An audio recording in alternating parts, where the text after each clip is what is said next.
Greetings viewers, welcome to the Mbilo's Talk with me, your host Munya, a show where we get to discuss issues that are affecting people within the community, not just in Mbare but communities surrounding Mbare and here in Zimbabwe. And today we are going to be talking about a topic that has been talked about quite within a lot of programs within Mbare and outside as well.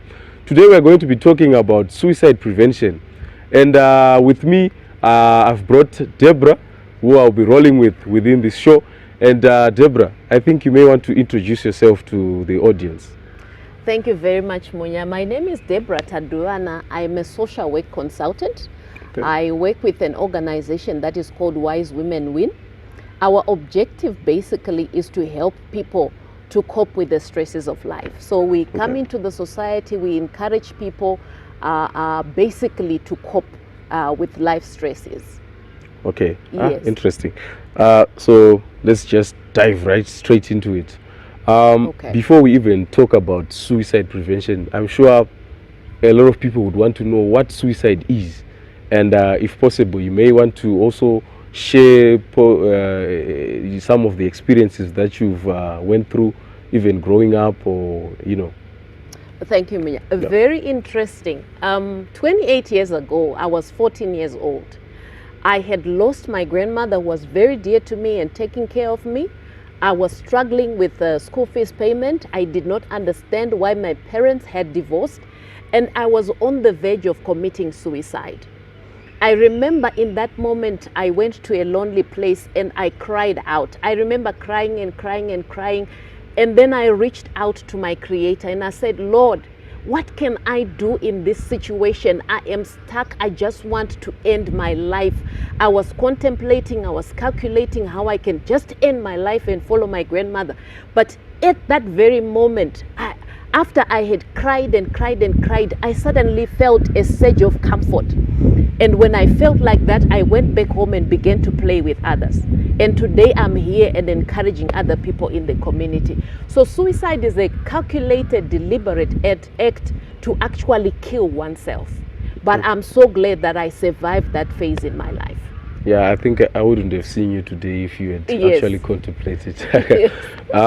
So I'm sure it's suicide is not something that is universal, that we can say this is what causes suicide. Like it's just one thing that applies to all. I'm sure there are a lot of factors that might push someone into committing suicide. So I would want to know from you. Yeah. Possibly let's just talk of Pangwe 4. What can we say are the 4 types of suicide, or what are the 4 things that can lead someone to commit suicide?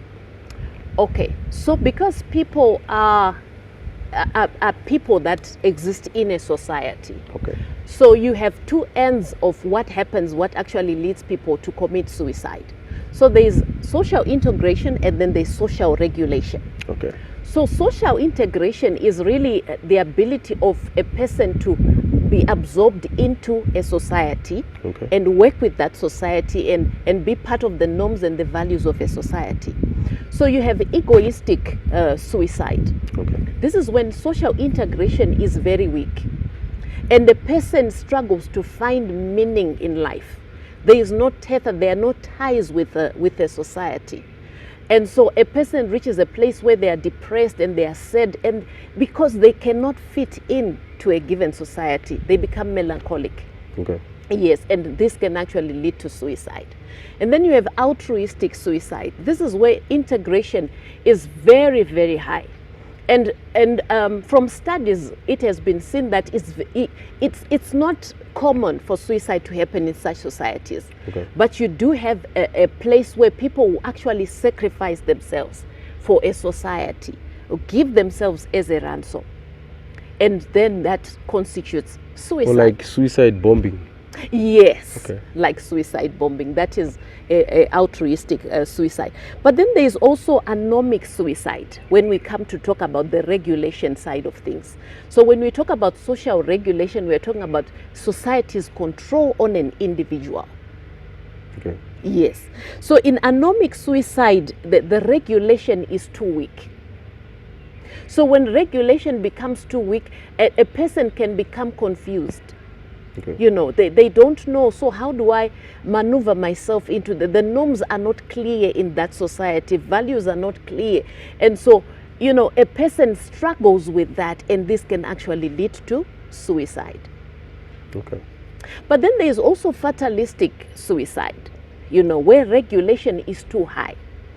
The society's control on an individual is too strong. Okay. And so it becomes oppressive. Kutsoma. Exactly. I love that word. Kutsoma. So because it has become oppressive, I can't contain it anymore. I can't cope with it. So a person can actually commit suicide. An example of fatalistic can be a state where a person, you know, comes down all of a sudden and they cannot cope with that. So when there's an economic meltdown. Okay. Yeah. So, judging from this discussion, Yes. I think I can be able to pick that suicide is mostly caused by mental health issues. Because these societies, different societies, these things that they are imposing or not imposing on someone. Because if they might actually result in someone having mental breakdowns and the like. Because if you get involved too much within society, that then becomes a problem. If you don't get involved, it then becomes a problem. So I think it's a matter of vices. So what can we say is, can one avoid mental health problems? Is it possible? It's a yes and almost a no to a certain extent. Why the no? Because as long as we are in society, there are things that we can control, but there are things that we cannot control. Okay. So sometimes we cannot control economic meltdown, and we cannot control death. All of us are going to face the death of a loved one at a certain moment in time in our lives. So, you know, when those things happen, we can then prevent, number one, by anticipating that they are going to come. Okay. So we must approach life with an understanding that things are going to be difficult. Prepare yourself for the best and the worst. Okay. But when it comes to that place, understand that it's not just you. Every person goes through that. Okay. And so one of the things that you can do is to then look at the examples of people that have gone through such situations. Okay. What did they do? How did they cope with it? And then learn from that. Okay. Yes. And then the other thing that people also need to do is to understand how to cope with stress. Stress is going to come, but this is the reason why we are a society. We need to relate. We need to be able to talk to each other. And as people from Africa, we've got, you know, those structures of aunts and uncles and things and people that surround us. And also friends, Madzisawira. We need to be able to relate to those people and be able to convey what we are going through, exactly the feelings that we have. That helps a lot in helping us to cope with mental health challenges. Okay, so that's quite interesting. So last week I was having a discussion with some people where we play. Okay. So I asked a question. It was around mental health. It was around suicide rather. Okay. So the question, I think I'll actually relay it to you as well, so that I can get to hear your thoughts on that as well, because it was centered on the person was asking, say, if I tell school children about suicide, chances are very high that they would actually want to experiment. So the person was saying, if we tell school children about suicide, then the suicide cases will actually surge, to say people would now want to experiment. So do you believe if school children are taught about suicide, they would want to experiment? I understand the person's argument, because children are very experimental. They love to experiment. Okay. But then I want to then say it depends how we convey the message. Okay. It depends how we talk to them about it. We need to show our youngsters, our children, that their life is worth living and that they are people that we need.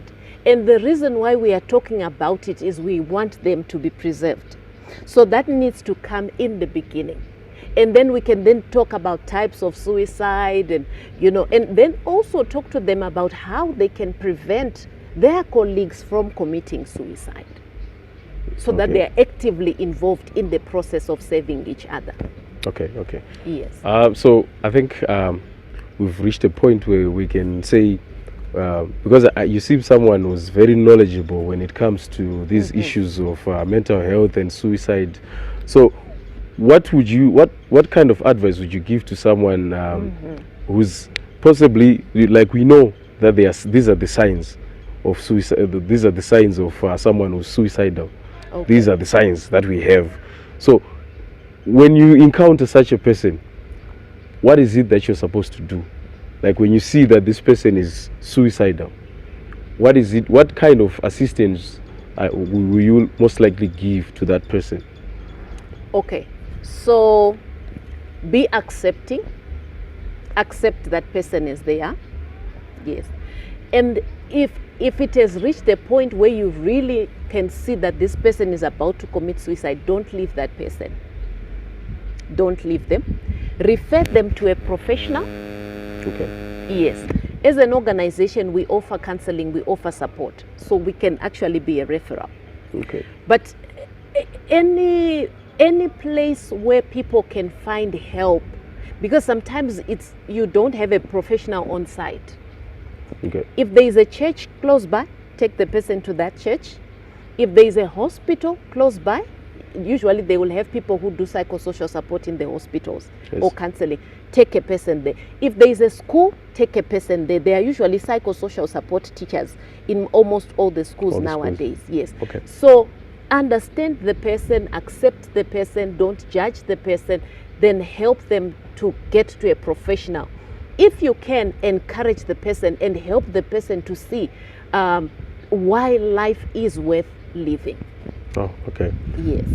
So I was about to ask you what you are doing at an individual level and at an organizational level in addressing issues to do with suicide, but you've possibly touched on some of the things that you, maybe if there is anything else that you would like to share along those lines. Okay. Yeah. So the other thing that we are doing is we are doing support for drug and substances management. Okay. This is where we're actually going into schools and raising awareness about the effects of it. Okay. Yes. And then preparing our young people, helping them to say no. And also, to deal with issues. Because usually when a person engages in a drug or a substance, it's to cope with things that they're failing to cope with in life. So we provide free counseling, we provide encouragement, and then we develop clubs in the schools. Okay. Of fellow young people who can actually offer counseling and offer support. Oh, interesting. Yes. So, as parting words, what words of advice would you give to someone who's probably watching right now and they're on the verge of wanting to contemplate suicide, or they're saying, I should just self-annihilate? And what words of encouragement would you give to that person to say, don't do it? You know what? Don't do it. Don't do it, because the moment you reach this moment in time, there is something that you are about to break into which the next person needs. Adversity is the diamond dust that heaven uses to polish its jewels.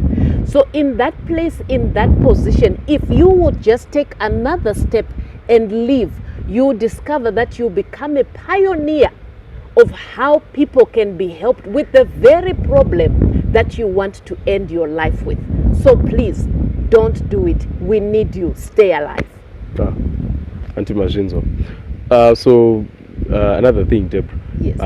With what we've shared, possibly there was someone who was watching and they would love to get in touch with you.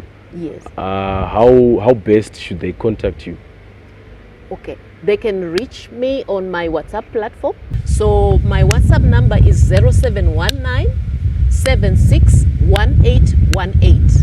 They can also directly call me on 0772 761818, and I'll be most excited to work with you. Thank you so much. Yes. So guys, for those that would love to interact more with Deborah along these topics on mental health, on women empowerment, on suicide, please use the numbers that are displaying right now on the screen. And also, don't forget to subscribe, leave a like, leave a comment, and also if you also want, you can also share some of your experiences that you've had along the topics that we share, even on this episode or on prior episodes. It's still okay, and we will engage with you on all those comments. Until next time, guys, thank you so much for joining us today. Musare zvakanaka.